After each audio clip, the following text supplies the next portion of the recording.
పెళ్ళైనా పండగైనా వేడుక ఏదైనా పట్టు చీరల ప్రత్యేక వేదిక వారాహి సిల్క్స్.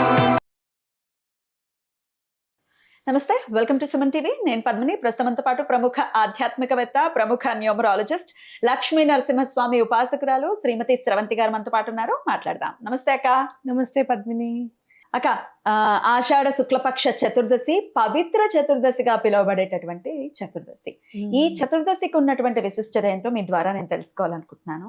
ఎందుకు దాన్ని పవిత్ర చతుర్దశి అని పిలుస్తారు, ఎట్లా మరి ఆ డేని యూజ్ చేసుకోవాలి, ఆ రోజు మరి మనం ఏమేం చేసుకుంటే ఏం ఫలితం వస్తుంది చెప్తారా? తప్పకుండా చెప్తాను పద్మిని. పవిత్రము అంటే ఏంటంటే ఎలాంటి దోషము తగలిన దాన్ని, అసలు తగలదు, దోషం అనేది దీనికి అంటదు అని అనుకుంటే దాన్ని పవిత్రము అని అంటారు. మరి అలాంటి పవిత్రమైన వస్తువులు ఏమున్నాయి ఈ భూమి మీద అంటే దర్భ తర్వాత నూలుతో వడికిన జన్యం. నూలుతో వడికిన జన్యానికైనా ఎప్పుడైనా మీకు అంటే అశౌచం అనేది కలిగితే గనక, అశౌచం దానికి కలగదు, మనకి అశౌచం ఉంది కాబట్టి, అశౌచం ఉన్నప్పుడు మన మీద ఉంది కాబట్టి మనం త్యజిస్తాం అనమాట. అది ఉండగానే మళ్ళీ ఇంకోటి వేసుకున్నప్పుడు ఇది తీస్తా. అలాగే దర్భ కూడా మనకి చూడు, ఈ గ్రహణ సమయంలో మనం ఏమైనా చెయ్యాలి అని అనుకుంటే గనక అపవిత్రము అనేది, నెగటివ్ ఎనర్జీస్ అనేవి మన జోలికి రాకుండా ఉండాలి అంటే దర్భం తీసుకొచ్చి ఇంటి మేడ పైన వేయండి అని చెప్తారు. అవునా కాదా?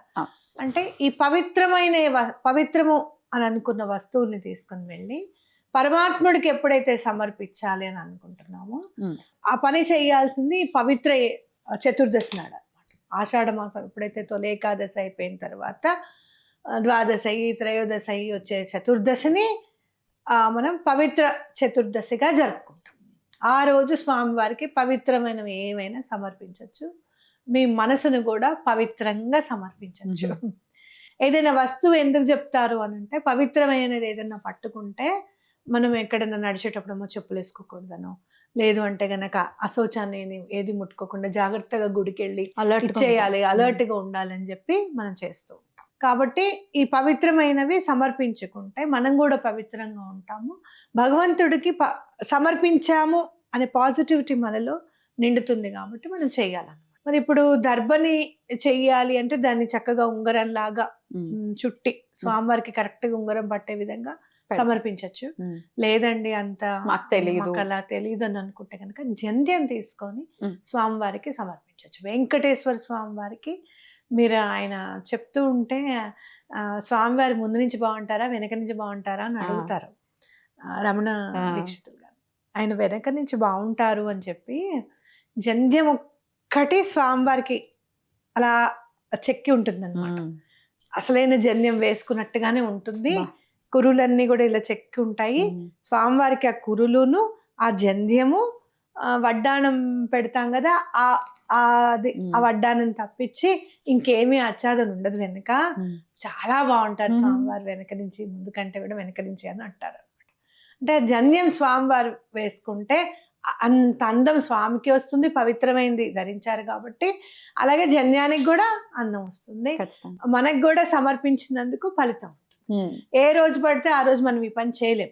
ఓన్లీ ఆషాఢ మాసం వచ్చే చతుర్దశి నాడే. కొన్ని నెలలు ఉన్నాయి, కార్తీక మాసం అని చెప్పి అలాంటి రోజులు కూడా ఉన్నాయి, అప్పుడు కూడా మనం చెప్పుకోవచ్చు కావాలనుకుంటే. కానీ తొలి ఏకాదశి అయిన తర్వాత వచ్చిన చతుర్దశి కాబట్టి దీనికి అత్యంత ప్రాముఖ్యత ఉంటుంది అని మనం గుర్తెరగాలి. కాబట్టి ఈ రోజు మీరు చక్కగా ఇంట్లో అయినా సరే స్వామివారికి, వెంకటేశ్వర స్వామివారికి, విష్ణుమూర్తికి సంబంధించి లక్ష్మీనరసింహస్వామిని కానివ్వండి, గుడికి వెళ్ళి జంధ్యాన్ని సమర్పిస్తే చాలా మంచిది అనమాట.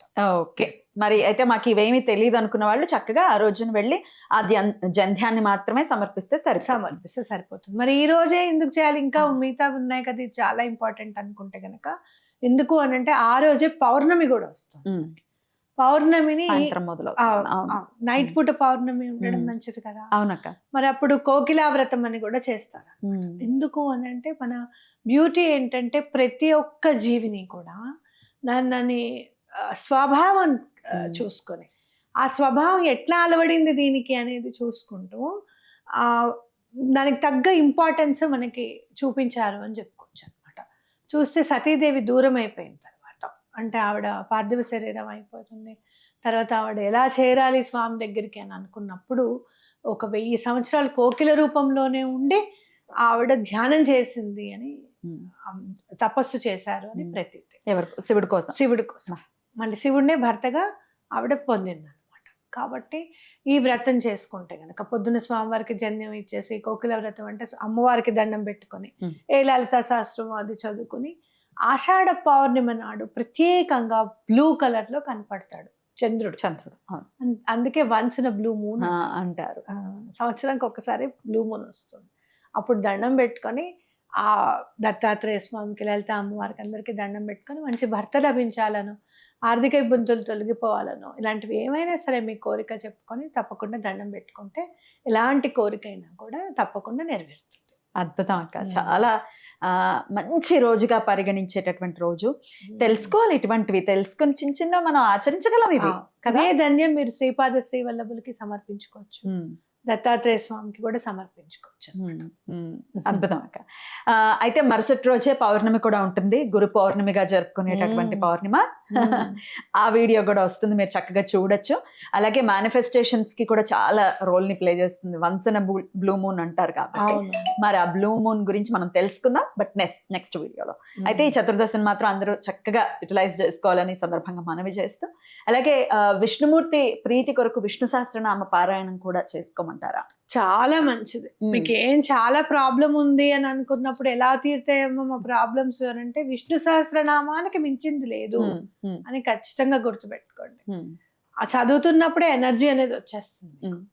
చాలా బాగుంటుంది విష్ణు సహస్రనామం చదివితే. చదవటం రాదండి అనుకునే వాళ్ళ పరిస్థితి వినండి, నేర్చుకోండి, వింటూ నేర్చుకోండి. రాదు అని అనుకుంటే రాదన్నట్టే ఉంటుంది. తప్పకుండా తెలుగు రాదు అనుకున్న వాళ్ళు కూడా చాలా మంది నేను చూస్తాను. కాబట్టి చదువుకుంటూ నేర్చుకుంటుంటే వచ్చేస్తుంది, ఆటోమేటిక్ గా వచ్చేస్తుంది. ఇంకేమైనా ఈ జంధ్యం సమర్పించే విషయంలో ఏమైనా నియమాలు ఉంటాయా? అంటే సూతకంలో ఉన్నాం సమర్పించొచ్చా అంటే what is your answer? No, లేదు. ఓకే. అయితే మేము మిస్ అవుతామండి, మాకు పీరియడ్స్ ఉన్నాయి, మరి ఇంకో రోజు ఏంటి అని అడగచ్చు. ఉన్నాయిగా, ఇందాక మనం చదువుకున్నాక కార్తీక మాసంలో ఉంది అని మార్గశీర్ష నోట్ మాసంలో. చేసుకున్నాము. మార్గశీర్ష మాసంలో కూడా ఉంది కదా, నోట్ చేసుకొని తప్పకుండా చెప్తాము అప్పుడు. ఫ్యూచర్ లో వస్తుంది. ఒకవేళ ఇది మిస్ అవుతే కనుక కొన్ని మాసాలు ప్రత్యేకంగా ఉన్నాయి, అవి ఏ మాసాలు అనేది ఫ్యూచర్ లో చెప్తాం. మరి అది ఎప్పుడు వస్తాయి ఏమిటి అని మీరు తెలుసుకోవాలంటే స్టే ట్యూన్డ్. చూస్తూ ఉండండి మన ఛానల్స్ ని. చాలా అద్భుతంగా వివరించారక్క. నెక్స్ట్ వీడియోలో గురు పౌర్ణమి గురించి మాట్లాడుకుందాం. థ్యాంక్ యూ అక్క. నమస్తే. నమస్తే.